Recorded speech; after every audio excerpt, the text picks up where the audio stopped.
Anlamıyor সাংবাদিক কে চিনিছে? আর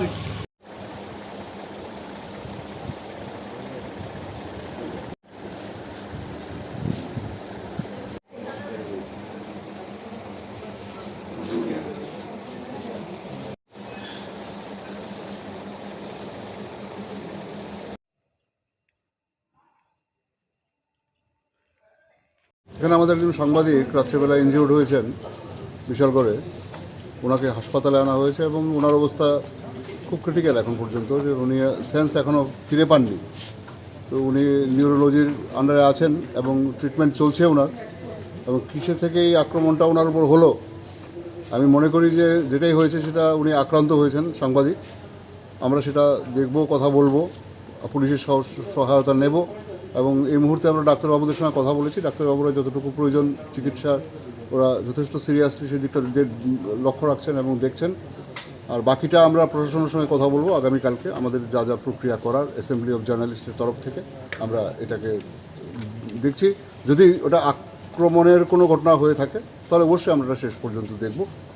আমরা এটার সমস্ত ব্যাপারটা কালকে আমরা সার্বিকভাবে বসে কথা বলে ঠিক করব। স্যার, রাজ্যের বিভিন্ন স্থানে একাধিকবার রাজ্যে এই পর্যন্ত সাংবাদিকরা আক্রান্ত হচ্ছেন ধারাবাহিকভাবে, তো গোটা ব্যাপারটাকে আপনারা কিভাবে দেখছেন?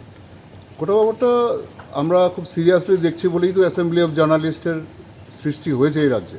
আমরা অ্যাসেম্বলি অফ জার্নালিস্টটা বিভিন্ন আমাদের সমস্ত এই রাজ্যের সমস্ত মানে সংবাদ মাধ্যমগুলি অ্যাসেম্বলি অফ জার্নালিস্টের সঙ্গে যুক্ত আছে। আমরা অ্যাসেম্বলি অফ জার্নালিস্টের এই যে প্ল্যাটফর্মটা তৈরি করেছি সেটাই তো প্রতিবাদ করবার জন্য, সাংবাদিককে তার পেশাগত কাজে যাতে বাধা না দেওয়া হয়, ওদের উপর যেন মারধর না হয় এবং মারধর হলে যেন 24 ঘন্টার মধ্যে যেন একজন সাংবাদিকের উপর আক্রমণকারী আততায়ী যেন ধরা পড়ে। আমরা এর জন্যই তো অ্যাসেম্বলি অফ জার্নালিস্ট করেছি এবং শুরুর দিন থেকে আজকে অবধি আমরা সংগ্রামের মধ্যেই আছি।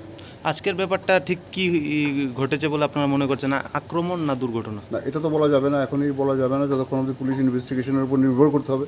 তবে এই অবধি সার্কামস্ট্যান্সিয়াল এভিডেন্স থেকে যা পাওয়া গেছে ঘটনার মানে যে সমস্ত কারণগুলি জোগাড় করা গেছে তা থেকে বোঝা যাচ্ছে নিশ্চয়ই আক্রান্ত হয়েছে। একজন সাংবাদিক বাড়ি ফিরছেন, উনি হঠাৎ করে খোলা রাস্তায় খালি রাস্তায় পড়ে গেছেন নাকি, কেন পড়ে যাবেন খালি রাস্তায় এত রাত্রেবেলা, সেটা দেখতে হবে ঘটনা। এবং সেটা যদি তাই হয়ে থাকে তাহলে তো আমরা অবশ্যই আমাদের যেটা যেটা করার, আন্দোলন করার বা যা করার সবগুলি আমরা করব।